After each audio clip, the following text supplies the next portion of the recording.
Hello and welcome to a Titanfall 2 tier list update. Now, as you know, Glitch on Frontier was sort of dropped, if you will, by Respawn earlier this week. And of course, they did give out some patch notes. They did make some fairly important changes to the weapons and the Titans. So I thought I'd make a new tier list. This is the first tier list I've actually done on my channel, just to go through these changes and just to show you how, in my opinion, on PC, these changes affect, the order of the guns and which guns you should choose. So I've ordered this into 3 tiers. I have tier 1, and tier 1 is the weapons and gear that will not let you down unless you're having a really bad day. If you're in a bad mood and you want to sort of cheer yourself up, this is the gear and the weapons and the Titans that you really need to use. And then tier 2 is weapons that you can choose and you can do perfectly well with, and on many occasions you can do just as well as the weapons in tier 1 if those particular weapons in the second tier are your cup of tea. And then you have tier 3. Now these weapons on PC anyway are basically useless unless you're, say for example, Benchy, Frothy Omen, Iniquity, that sort of thing. So these weapons which you only use for fun factor, you won't want to use if you're in any sort of serious game or you want to sort of play very, very well, unless you're, say, Benchy, because the Kraber's in that list, in that tier.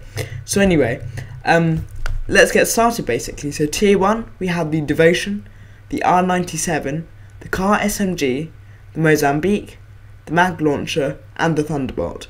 Now, things I wanted to go over here. Now, first of all, they actually did a crosshair patch for Glitch. So if you remember before, on some assault rifles and the car, as well as the R97, the centre dot on the crosshair when you hip fired went away. Now I think this was quite a childish, or not childish but pointless soft nerf from Respawn, because it only punished the players who weren't pro, who had worse aim anyway, because really good players either sort of, as Frothy Omen did, marked up his monitor, or as Iniquity did, went into the files of the game and put the crosshair back again. So I'm very glad that they actually sort of put the crosshair back in, because I think that why would you have a gun with laser hipfire and then just make it so that only 20% or 10% of the player base can actually access that amazing performance, while the rest of us are sort of just floundering around, sort of missing half our shots. So I think that's very good. That's put the R97 and the car up into tier 1. Now the next thing I wanted to go over is the nerfs to the Devotion. The Devotion has worse near damage and worse extreme range, damage at extreme range. Now this is good because it stops, it doesn't marginalise the GT completely. However, it's still really overpowered, especially if you crank it up beforehand. It has basically insta kill time, so it's still perfect. The Mozambique, nothing changed there. Same with the Mag Launcher and the Thunderbolt. I think the Thunderbolt's very good, because unlike the Archer Heavy Rocket, you don't actually, it locks on, but you don't need to actually see the Titan. The Titan just has to be in proximity. So even though it does a lot less damage, it means that you're in a lot less danger than you are with the Archer Heavy Rocket, where you need to be completely exposed for a few seconds. So that's why it's tier 1, because you can shoot Titans with no danger to yourself. Tier 2, in the next tier, we have the EVA 8, the Alternator, the Smart Pistol, the G2A5, the Carbine R201 and R101, the Hemlok, the Mastiff, the EPG, the Longbow DMR, the Spitfire, the Wingman Elite, and the Charge Rifle. So what I wanted to go over is, first of all, you may be a bit surprised to see the EVA 8 in the tier 2 list, when in a lot of tier lists and a lot of people think it should be in tier 1. Now this is because they've actually nerfed the damage, so the one-hit kill range, you need to be a lot closer than you were before for a one-hit kill. Now this is an issue because considering that they've buffed the Mastiff and then they've nerfed the EVA 8, it kind of brings them uncomfortably close, and for your one-hit kill range you need to either time it very well, or you're going to be perilously close to melee range, because the melee range is a bit ridiculous in Titanfall 2, and also the fact that it eliminates your close range advantage compared to a lot of the SMGs, because the SMGs for example, the Alternator, if you get a headshot, and the R97, etc., are actually sort of quicker 2 or 3 hit kills than the Eve rate is a 2 hit kill. So in most close range engagements, you actually have a strong chance of losing with the Eve rate now when you didn't before. It's still very, very powerful, but it's certainly not quite as useful for sort of medium players as it was before. And I sort of saw on the Frothy Omen live stream that he said that he was finding it a bit difficult to get used to, you know, the new sort of spread, pellet spread. So the Alternator is, you know, has been a bit marginalised considering it has a lot more recoil than the R97 and basically the same damage. So that's why it's at tier 2. Smart Pistol, a lot of people find it useful, I don't personally. G2A5, again, this should be in tier 1 for most console players, except because they have the disgusting aim assist and we don't. Or not disgusting aim assist, it's a disgusting level of aim assist. That's why it's in tier 2, it's not quite as useful. And it's marginalised by the devotion, however not to the same extent that it was before the patch. Then you have the Carbine, very, very good all round. It's not perfect either. It's not perfect to either hit fire at close range or sort of medium long range. That's why I can always have a fairly balanced match if I don't really know what gun to pick. However, it's not perfect in anything it does, and it's got still a bit too much recoil for my liking. Hemlok, again, assault rifles without the benefit of aim assist. It's slightly less powerful, and also, if you're outside the sort of 1 burst kill range, it's a bit meh when you go up against something like the Devotion or, you know, the R97 or anything like that. So you have the Mastiff, which the kills are a lot less consistent, so it's been elevated sort of quite far up the mid pack when it was by far the worst gun in the game, simply because you can get consistent kills with it now. Before, you could shoot at point blank and hit nothing, but now you have far sort of further away consistent 1 hit kill range and 1 hit kills than you have with the Eve rate. So if the reload times were a bit quicker and the firing was a little bit quicker, it would definitely be in tier 1 now due to the buffs. And then you have the EPG. It's pretty good when your aim's off because you can just hope to hit something. It works very well for me when I'm being a bit off. Longbow DMR, it's of course a 2 hit kill, very, very quick fire rate. You can just spam it. However, due to the movement system in Titanfall, this snipers can't really be any higher than tier 2. Spitfire, it got buffed, however, doesn't really work with the movement system, at least for PC players so much. But of course, it is actually a fairly powerful weapon now. Not quite tier 1, but it's respectable. It's respectable, and recoil is not too bad these days, especially if you use the iron sight. So yeah, the Wingman Elite. I personally prefer the Elite. The Wingman Elite, it's best to hit fire and try and go for a headshot and hope you hit something.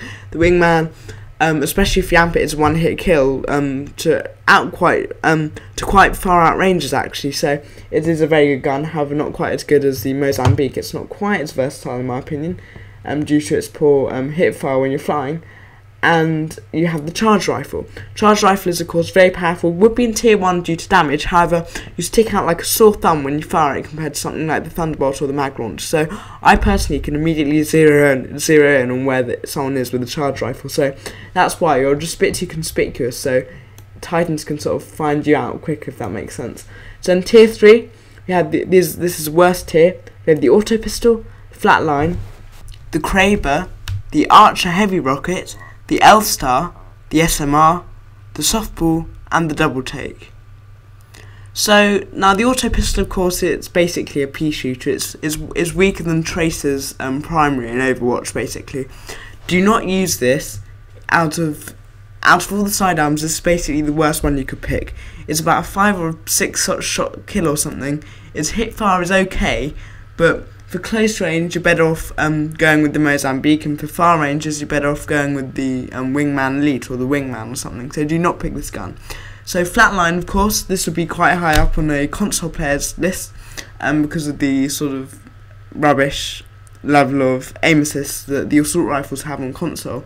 But the Flatline has really bad side-to-side recoil that makes hip firing impossible, which is a very important part of the automatic weapon game in Titanfall 2 for PC players.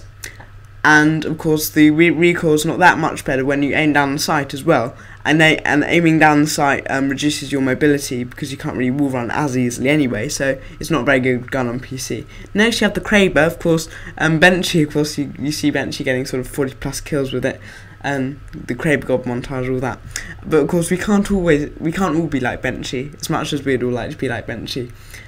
So the Kraber, for the average sort of Joe Schmo like myself, Titanfall 2 player, the Kraber's not very good, largely due to the movement system of the game.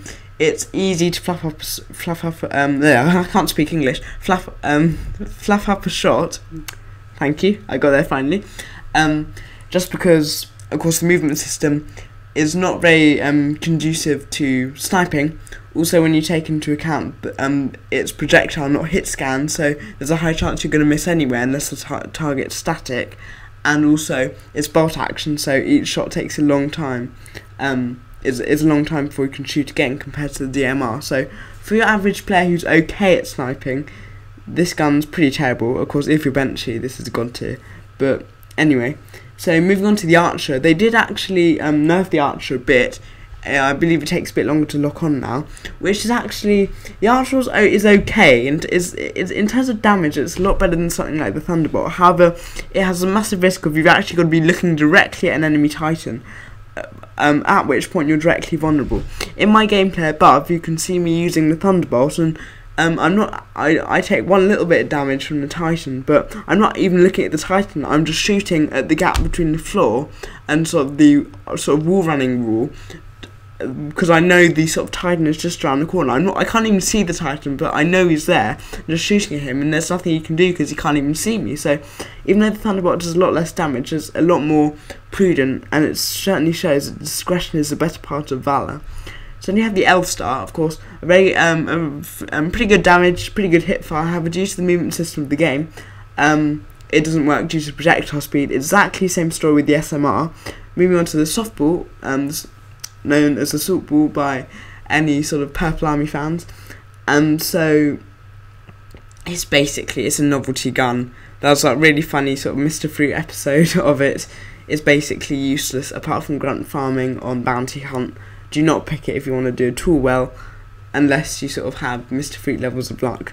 And then you have the double take. Again, it's good in capable hands. Do not let that fool you. I know it's actually a triple take. But even once you take into account the fact that you can miss by a little bit and still get the shot, the fact that it's a headshot and it takes a long time to reload means that it's not as good, nowhere near as good as the DMR, and not even as good as the Kraber, which is one-shot body shot. So do not use this gun unless you're pretty good. So next on to the Titans, we have 3 tiers. Tier 1 is Tone, of course Tone still being overpowered. Now Tier 2, Iron. Now Iron got a nerf where the cone for his laser shot was actually decreased, so by a little bit. Now you think, why is this? Because of course Iron before for me was the best Titan, so why is this meaning that he moves down? Now first of all, the Iron's appeal was the fact that Iron was very, very good at dealing damage to Titans at long range and being very good at sniping pilots. So better pilot killer than Ronin, and basically a better sniper than Northstar. However, the killing pilots has not been taken out of the equation, but it's a lot more difficult, because before, every time I fired my laser shot at a pilot, whether the pilot was jumping, running, whatever, I was pretty confident I was going to hit the pilot. But in my sort of 3 games that I've played with Iron since the patch, I don't know how much of this is psychosomatic. I've not got a laser, I have not got a single goose or any sort of laser shot kill with Iron. So because Iron's sort of pilot killing capabilities has decreased somewhat, I'm moving it down to tier 2. However, it's still very, very viable, still very, very good at long range, and it's basically good against Titans at mid-range and close-range engagements and long-range engagements. And at long-range engagements, its damage is uncomfortably close to Northstar, so it basically marginalises Northstar, and it's very close to Tone. However, it's not very good at killing pilots anymore compared to what it used to be. So next you have Scorch. Scorch still being a very, very viable pick for sort of area denial, for sort of killing pilots that you know are hiding, and of course if you're good at sort of predicting shots, which you don't have to do to the same extent anymore, but if you're good at that, of course you can deal a lot of damage and not necessarily have to be in the firing line, and you're of course very good at close range because of your thermite shield. It's not in tier 1 of course, because I just feel that when you're in any sort of long range battle, you can only run away because you're just going to get picked off by irons and tones and Northstars. But in a close range fight, I'd much rather have a Scorch even over a Ronin, even though of course people who are sort of the iniquities of this world of course would massively disagree with me. So we next have Ronin as the last Titan in tier 3. Now Ronin got a buff to his sword, and he also, the sort of irregularities with the sword block, was it the sword? But I know that the irregularities with the sword block damage was wiped out. Now of course I saw, of course there was a sort of quite a salty post on some website of someone saying, oh, Iniquity has too much influence because Ronin got a buff, when you sort of, some people think he didn't really need to, but and of course Iniquity is a Ronin main. It's halfway between main and meme, so yeah, meme.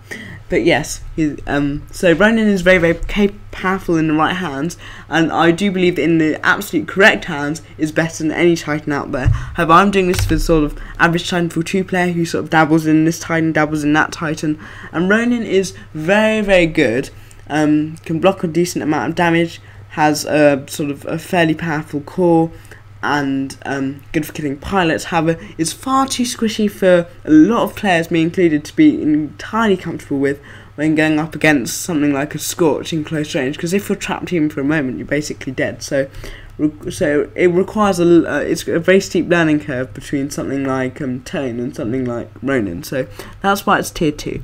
So the tier 3, the lowest tiers, are Legion and Northstar. Now of course, even though Legion has a very, very good sort of damage on paper, of course, unlike the other Titans, his abilities don't really work in tandem with one another to give him a huge amount more damage. Of course, his shotgun blast sort of type power shot is very good for killing pilots, and he's not versatile enough. He can't sort of use projectiles to hit people over things. He's not great at sort of long range compared to, you know, Iron or Northstar. He's just a bit meh, really, and he is very easy to outmaneuver him in basically every other Titan, so that's why he's low down. And Northstar, of course, very, very poor at close range. Because even if the other guy gets trapped, he can just shoot you or just punch you once more or something. And at close range, he's of course better than Iron, but there's not that. I always feel that you're just a bit more secure picking Iron, even if you do want to go for those long range engagements. So Northstar is sort of, a lot of people think he's criminally underrated, but I think he does deserve to be in tier 3. Now for Ordnance, that's grenades and stuff, we have tier 1, that's arc grenades, which did receive a nerf. The charge time is quicker, but you have sort of one less recharge on your arc grenade. But of course it's still very powerful, not in terms of damage of course, because it's quite weak, but in terms of sort of, it has a large area of effect, and also, you know, sort of obscures the vision of enemy pilots, which is very, very useful in a game such as this. And of course Firestar being, in my opinion, a slightly better pick, but most people think that the arc grenade's a better pick. But because of course if you stick people with it, they're dead. It also sort of, it acts as area denial because it's an ongoing thing, it doesn't just explode, so you have more chance of getting damage, you would say. Tier 2, Satchel Charge, I've used this a lot recently, very, very good in sort of CTF game modes, or sort of when you want to, if you know someone's chasing you, and it's got a very, very large area of effect, and you can actually use it like a normal grenade with a slightly shorter throwing distance by sort of throwing it right up in the air, and then sort of detonating it before you hit the ground, much like you see people do with Junkrat in Overwatch. So it is actually very useful, despite the fact that a lot of people think it's sort of low tier due to the movement system. I think that can be got around, and it's actually very, very powerful. Now the next thing in tier 2 is a Frag Grenade, which is very powerful. However, you need to hold it for a long time before throwing if you want it to be effective. So, and quite often in Titanfall 2 you need to sort of quickly throw a grenade, get back to your primary weapon and start shooting. So, and quite often if you then die, the other person's run right past you and so they're well outside the explosion radius. So it's very, very powerful in the right situation, but it's not quite as versatile as something like the arc grenade or the Firestar. So in tier 3 you have electric smoke grenade.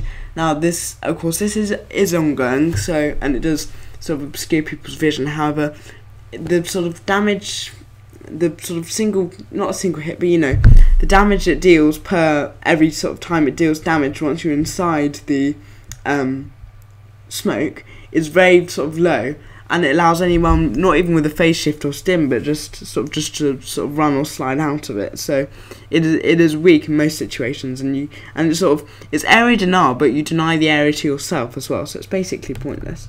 So anyway, thank you very much for watching this tier list. See you next time. I thought this was quite a useful video to do, just because they did make some fairly important changes with the glitch update. I may do a future video where I actually give my thoughts on the map glitch itself and why it's so good. Suffice to say, I think it's an amazing map, and hopefully it will bring players back to the game who'd stop playing it. And anyway, I've been Shadow Penguin, and subscribe if you want more content like this, and I'll see you next time.